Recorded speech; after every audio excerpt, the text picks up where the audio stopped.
Welcome back to Café con Letras, where we're thinking about how Jesus can make us whole. And today we want to think about together just the reality of grief. We all inevitably will deal with grief, will deal with having to face grief. And honestly, we've lived through this pandemic, have seen more depth and more loss than we possibly could have imagined. So we've been dealing with grief. There's two passages that come to mind when I think through grief. First is Psalm 34, verse 18, which tells us, many are the affliction of the righteous, but the Lord delivers him out of them all. And the Lord is near to the brokenhearted and saves the crushed in spirit. I also think about the reality of Exodus, when the people of Israel called out to God in their grief. And it says, a passage, Exodus 2:24, and God heard their groaning. And so what we want to think about today is, how should you experience grief in such a way that is actually healthy? And actually, what I want to encourage you to think through, what I've fought to put into practice into my own life this last year, is to grieve as an act of hope, to grieve actually as an act of longing for healing. And because of the passages we read, I want to give you 4 ways that you can grieve healthily in such a way that it does not become toxic and dangerous. But before I give you those 4 ways, I think we've all experienced the ways that grief can become dangerous to us. It's when it becomes a kind of thing that you seek to numb it by simple things like overeating or indulging in drunkenness and giving yourself to drugs. That's a way of grieving, but it's an unhealthy way of grieving. I think the other unhealthy way of grieving is to simply act like it does not exist, to ignore it and become stoic in the sight of it, but it actually destroys you from the inside out and inevitably will find an outburst somewhere. And so how should you express your grief in such a way that is healthy? I think there's 4 things that need to be kept in mind in order to be able to do that. The first thing is, you need to grieve acknowledging that God is creator. If you notice in the 2 passages, and this is natural and what God calls us to as Christians, in the 2 passages, we notice a grieving that calls out to God. What's behind that? First, what's behind that is the idea that God created the world, that the world that exists first came from him, that he stands outside of it, that he is the sovereign one in the world. And because he created it, because he's sovereign, he is also the judge of the world. And so it's almost like coming to the one in charge and saying, God, you made this, and I am grieving in the midst of it. So there's an acknowledgement that there's a status and a category difference between us and God. We are human beings who have been made. He is creator who has made us. And you need to start there, because the second one flows from it. When you grieve, realizing God is creator, then you are helped to grieve in such a way that acknowledges the deep evil and the deep brokenness you may be experiencing at the moment. Because the reality of any grief in the world is that it is ultimately due to the effects of sin. See, the world was created by God in a good way. He said, as he made the world, that it is very good.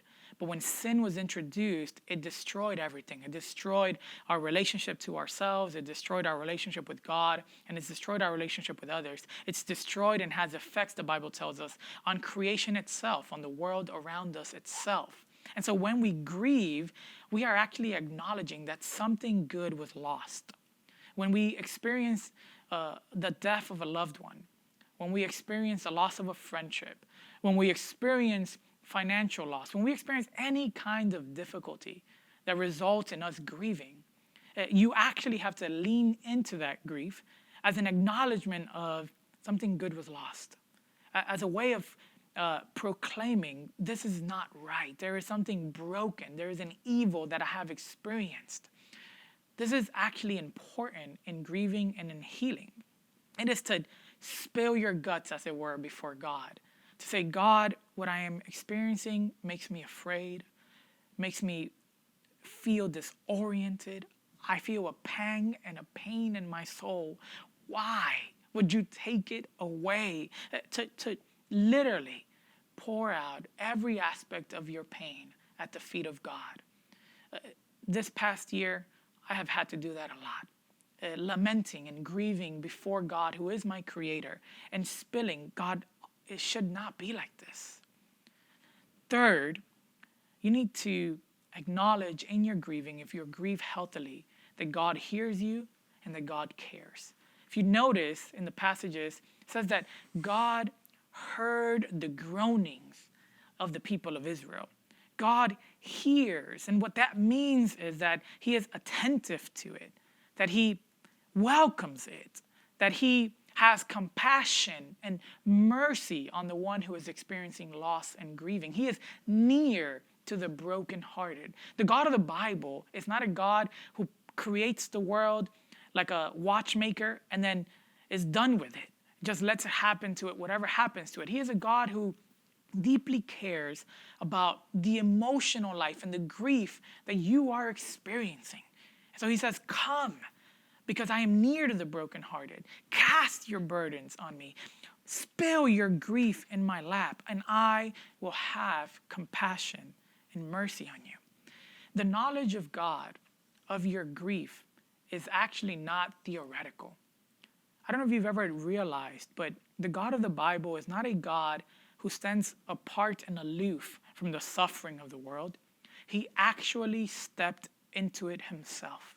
Jesus Christ is God in the flesh, becoming a man, experiencing grief. He experienced the grief of having his closest friends betray him.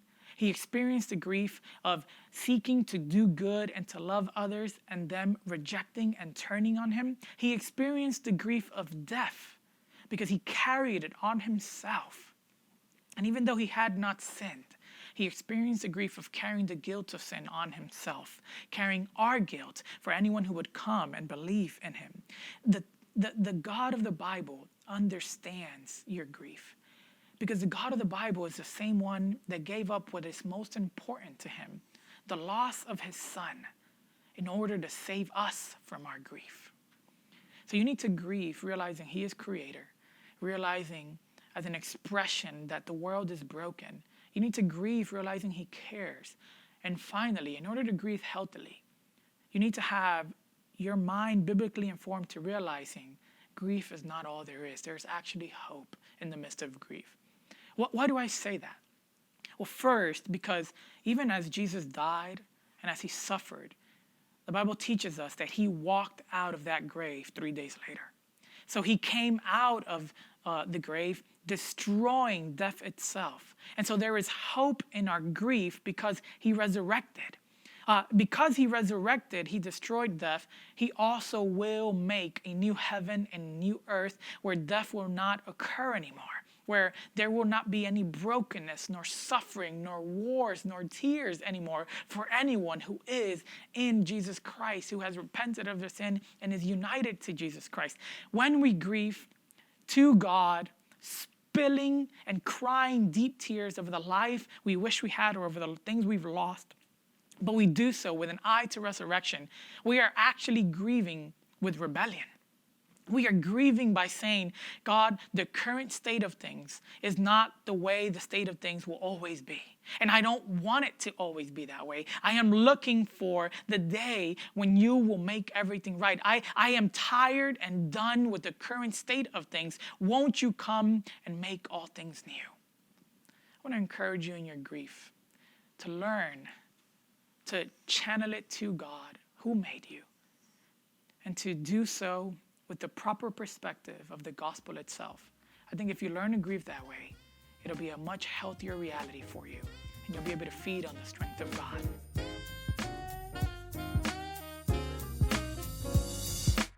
Thank you for tuning in to this resource of Fordham Community Church.